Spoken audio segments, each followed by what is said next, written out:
The UK government needs to rise to the moment, Sir Keir Starmer has said, in response to ongoing international uncertainty over US President Donald Trump's tariffs. Speaking this morning after Trump announced a 90-day pause in his sweeping global tariffs while raising his tax rate on Chinese imports to 125%, the Prime Minister insisted his government is ambitious for Britain. It came as the FTSE 100 rose by more than 6% after stock markets opened in London on Thursday, following a significant rally for markets in the US and Asia. Sir Keir said he would not pretend that tariffs are good news and that the government was not just going to sit back and hope, but would need to rise to the moment. Starmer told reporters that, just as we've seen recently on defence and security across Europe and with Ukraine, they do make one thing very clear, and that is that the world is changing and we as a country must change with it. He continued by saying that the UK government has got to rise to the moment and recognise where our future lies, renew Britain and deliver security for working people.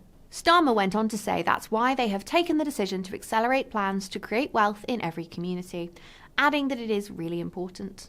The Prime Minister added that he strongly believes that is how politics has failed our communities for so many years, and he stressed what we've got to do, what we're offering, is fundamental change. Former Labour Prime Minister Gordon Brown, who led the UK's response to the 2008 banking crisis and financial crash, has also spoken out to call for an economic coalition of the willing in response to Trump's tariffs. Writing in The Guardian, Brown argued, and I quote, "As I learned in the financial crisis of 2008, global problems require globally coordinated solutions." He said, "We need a bold international response that measures up to the scale of the emergency." And he suggested that, like the coalition in defence of Ukraine, we need an economic coalition of the willing, like-minded global leaders who believe that in an interdependent world we have to coordinate economic policies across continents if we are to safeguard jobs and living standards. Brown called on the government to remind China that its interests lie in expanding domestic consumption, rather than flooding the world's markets with cut-price goods it cannot now sell in the US.